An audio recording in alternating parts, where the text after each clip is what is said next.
Narito ang maikling kwento na isinalin sa Tagalog base sa eksenang ito mula sa One Piece. Sa gitna ng nag-aapoy na labanan, humihingal si Loki habang hawak ang kadena ng kanyang kalaban. Sa kabila ng kanyang lakas, ramdam niya ang bigat ng mga makapangyarihang God Knights na patuloy siyang tinutulak sa hangganan ng kanyang kakayanan.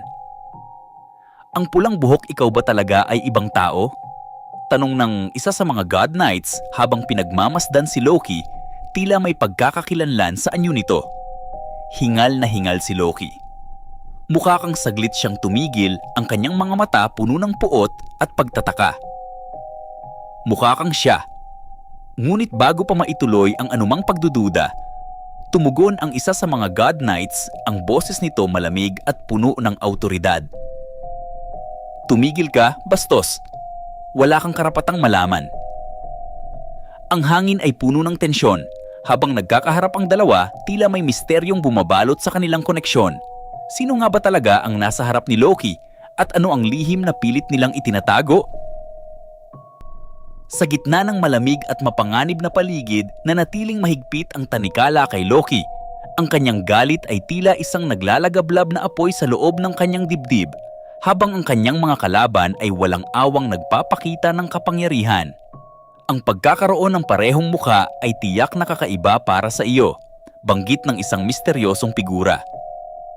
Isang dakilang pirata at isang Tenryubito, malinaw na isang salungat sa mundong ito.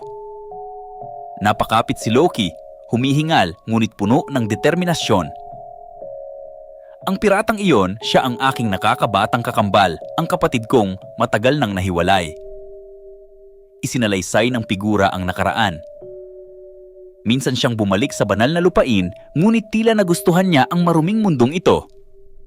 Ngunit si Loki, sa kabila ng mga tanikala, ay hindi nawala ng pag-asa. Makikita mo anya ang kanyang boses puno ng paninindigan. Kapag nakawala ako sa mga tanikalang ito, ipapakita ko sa iyo ang aking tunay na lakas. Sa kabila ng malupit na tadhana, nanatiling matatag si Loki, puno ng galit at paghahangad ng kalayaan. Sa kagubatan na nababalot ng yelo, isang mabigat na tensyon ang lumaganap.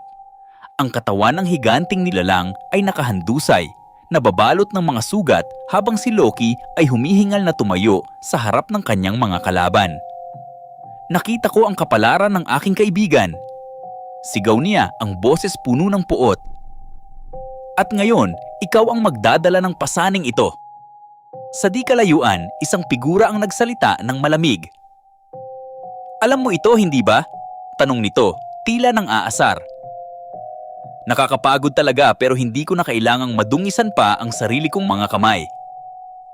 Bigla isang mabigat na enerhiya ang naramdaman sa paligid. Cerberus? Tanong ni Loki habang ang tatlong ulo ng mabangis na nilalang ay sumulpot mula sa dilim. Ang halimaw na iyon, isang simbolo ng kapangyarihan at kamatayan, ay nagpakawala ng mabangis na alulong. Ganun nga, sagot ng isa sa mga kalaban, ngiti sa labi. Narito na ang katapusan mo. Ngunit sa kabila ng panganib, si Loki ay nanatiling nakatayo, ang kanyang galit at determinasyon ay mas malakas kaysa dati. Ang labanang ito, puno ng misteryo at puot, ay isa lamang simula ng mas malaking kwento. Sa gitna ng kaguluhan, isang nakakatakot na halimaw ang biglang lumabas. Ang mabangis na Cerberus, isang tatlong ulong aso, ay nagpakawala ng nakakakilabot na alulong. Awo! Grrrr! Napaatras ang mga kalaban ni Loki, ang takot ay kitang-kita sa kanilang mga muka. Ano yan? Anong klaseng halimaw yan? Sigaw ng isa sa kanila habang nanginginig. Ngunit si Loki ay nanatiling matatag, ang kanyang mga mata ay nakatuon sa nilalang. Sa gitna ng ingay, ang isang figura ay nagsalita ng malamig, puno ng kumpiyansa. Iyan ang aking espada. Ang tatlong ulo ng Cerberus ay nagpakita ng mga nakakatakot na ngipin, handa ng umatake. Ang presensya nito ay sapat upang magdala ng kaguluhan at takot sa mga nasa paligid. Sa kabila ng tensyon, ang laban ay hindi pa tapos. Si Loki at ang kanyang mga kalaban ay nahaharap sa isang halimaw na tila nagtataglay ng kapangyarihang lampas sa kanilang inaasahan.